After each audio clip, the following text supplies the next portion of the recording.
After a busy three-game weekend in Peoria, the Thunderbolts return home to take on the Birmingham Bulls and Knoxville Ice Bears this week. I'm Ty Pecoraro, and this is your look at the week ahead. The Thunderbolts started the three-game series in Peoria with a 3-2 shootout victory over the Rivermen on Thursday. Cooper Jones and Matthew Barnaby scored goals in regulation, both goals erasing one-goal deficits.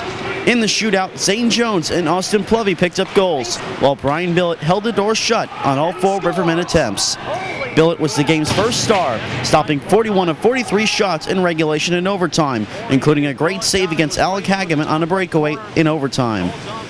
Friday's game would be a 4-1 loss, with the lone goal coming from Derek Sullipp, who picked up his 20th goal of the season. Oh, I'm wrong again. Yeah, the Thunderbolts do score off the draw. Sunday's game was the roughest of the weekend and the roughest game of the year for Evansville, with well over 100 penalty minutes, 11 fighting majors, and 5 game misconducts handed out. The Thunderbolts would be barely defeated by a 2-1 score, with D'Amico Hanoun scoring for Evansville in the second period, and the Thunderbolts just barely missing on several late chances. The Thunderbolts host the Knoxville Ice Bears on Friday at 7:15 p.m. The first 1,200 fans in attendance will receive a replica miniature ice resurfacing machine presented by Rideout's Transmission.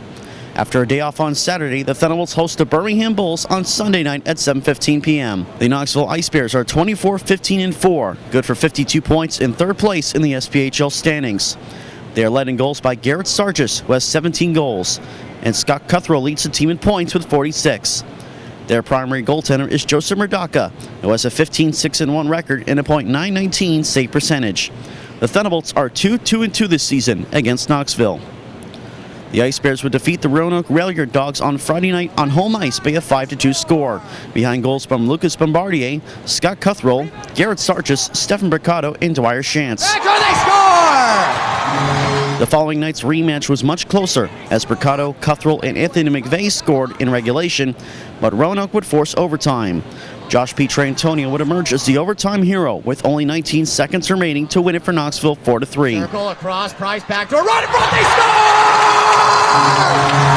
Oh, yes! The Birmingham Bulls are 14-19-6, good for 34 points and 8th place in the SPHL standings. They are led in goals and points by Jacob Barber, who has 17 goals and 41 points. Their primary goaltender is Austin Lotz, who has a 7-4-2 record and a .914 save percentage.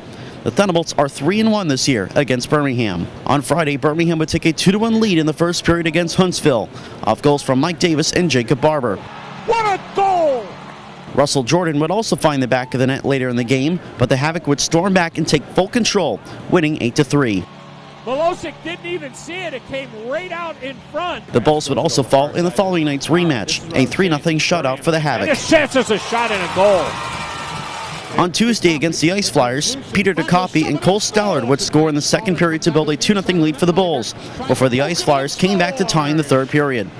Russell Jordan would score the deciding goal late in regulation, winning it for Birmingham 3-2. Russell Jordan from the far circle pulls the trigger. Birmingham plays in Macon on Saturday before traveling to Evansville for Sunday's matchup. The Thunderbolts have had 3 transactions in the past week. On Wednesday the 12th, forward Seth Swenson was called up to the Norfolk Admirals of the ECHL. On Friday the 14th, forward Darius Davidson was signed to a 3-game tryout. And on Tuesday the 18th, defenseman Felix Cronwall was activated off of injured reserve. I'm Ty Pecoraro, and that's your look at the week ahead. We'll see you this weekend.